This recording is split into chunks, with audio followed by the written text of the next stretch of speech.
అందరికీ మరణాత. లూకాసు వార్త 1వ అధ్యాయము 30వ వచనము.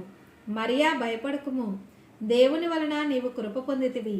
ఇదిగో, నీవు గర్భము ధరించి కుమారుని కని ఆయనకు యేసు అని పేరు పెట్టెదవు. కన్య అయిన మరియ దగ్గరకు గబ్రియేలు దేవదూత దేవుని చేత పంపబడి, మరియా, భయపడకుము, నీవు గర్భము ధరించి కుమారుని కంటావు అని శుభవార్త తెలియజేస్తూ ఉన్నది. భయపడకుము అనేటువంటి శ్రేష్టమైనటువంటి మాటను యేసుక్రీస్తు ప్రభుల వారి జన్మకాలంలో మనం వింటూ ఉన్నాం. మరియమ్మతో ప్రభు సెలవిస్తూ ఉన్నారు, నువ్వు భయపడవద్దు, ఏ విధమైన పరిస్థితిలో కూడా నువ్వు భయపడవద్దు. చూడండి, ప్రభువు తన యొక్క కార్యము బయలుపరుచుకుంటూ ఉన్నప్పుడు భయపడవలసినటువంటి అవసరము ఎంత మాత్రము కూడా లేదు గనుక గబ్రియేలు దేవదూత ద్వారా ప్రభు సెలవిస్తూ ఉన్నారు, భయపడవద్దు. అదే విధముగా ఆమె గర్భము ధరించినది అని యోసేపు గారు విన్నప్పుడు కూడా ఆమెను రహస్యముగా విడిచిపెట్టాలి అని ఆలోచన చేస్తూ ఉన్నప్పుడు గబ్రియేలు దేవదూత వచ్చి మరలా పలుకుతూ ఉన్నది, నీ భార్య అయిన మరియను చేర్చుకోవడానికి నీవు భయపడవద్దు.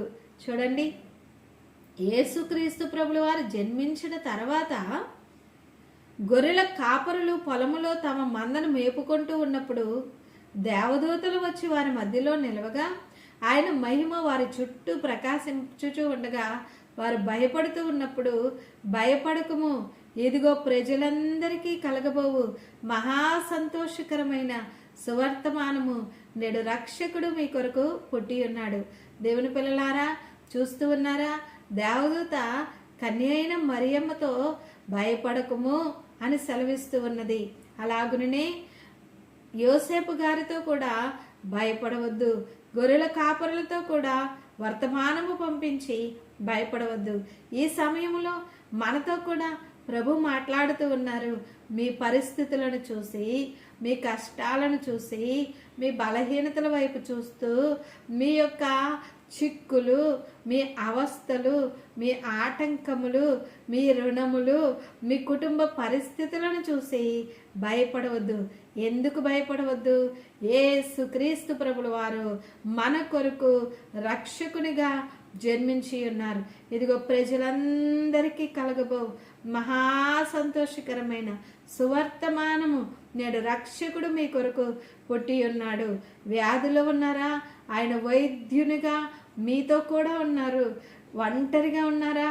ఆయన మీకు ఇమ్మానుయేలుగా తోడుగా ఉన్నారు. చిక్కుతో ఉన్నారా?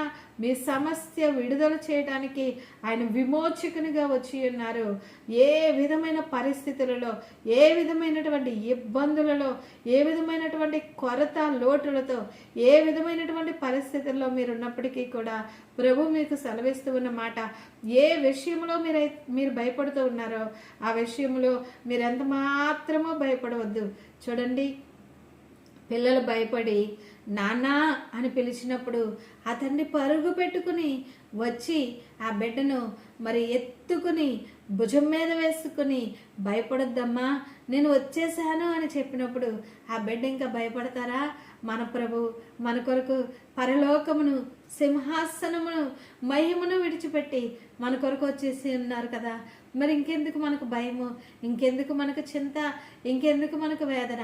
మీ చింత యావత్తు ఈ ఆనంద మాసంలో ఏ కష్టంలో ఉన్నా దేవుని పిల్లలారా ఆయన మీద వేయండి. భయపడవద్దు, దేనిని గూర్చి చింతించవద్దు. ఆకాశ పక్షులను చూడండి, అవి విత్తవు, కోయవు, వాటిని ప్రభు పోషిస్తూ ఉన్నారు అని వాక్యము సెలవిస్తూ ఉన్నది. ఏ విషయంలో మీరు చింతించవద్దు.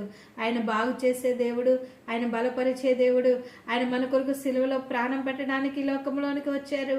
ఆయన ప్రాణం పెట్టారు, సమాధి చేయబడి సజీవునిగా పునరుద్ధానునిగా తిరిగి లేచి మహిమ బాలనిగా వచ్చినటువంటి ప్రభువే మహిమతో మధ్యాకాశంలో నుండి మేఘముల మీద రానై ఉన్నారు. మనల్ని మేఘముల మీద ఆయన కొనిపోతారు. ప్రభు మహిమలో మనము నిత్యము యుగయుగములో ఉంటాం. ఆయన నిత్యుడగు తండ్రి అయి ఉన్నాడు కనుక ఏ విషయంలోనూ భయపడక, చింతించక, సంతోషముగా ఈ ఆనంద మాసంలో ఆయన మహిమ రాకడ కొరకు సిద్ధపడదాం. అటు ధన్యత ప్రభు మనందరికీ అనుగ్రహించును గాక. ఆమేన్. ప్రార్థించుకుందాం. పరిశుద్ధుడైన తండ్రి, ఈ కొద్ది మాటలు విన్నటువంటి మీ బిడ్డలైనటువంటి వారిని మీరే బలపరిచి ఆనందముతో సంతోషముతో కుటుంబమును నింపివేసి ఎట్టి భయము ఉన్నదో అట్టి భయము చింత నుండి విడిపించి మీ కృపతో నడిపించి బలపరచండి. మీరు ఆకడి కొరకు మమ్మల్ని అందరినీ సిద్ధము చేయండి. యేసయ్య పరిశుద్ధ నామంలో వేడుకుంటూ ఉన్నాము పరమ తండ్రి, ఆమేన్. ప్రభు కృప మీకు మీ కుటుంబములకు తోడయండి, నడిపించును గాక.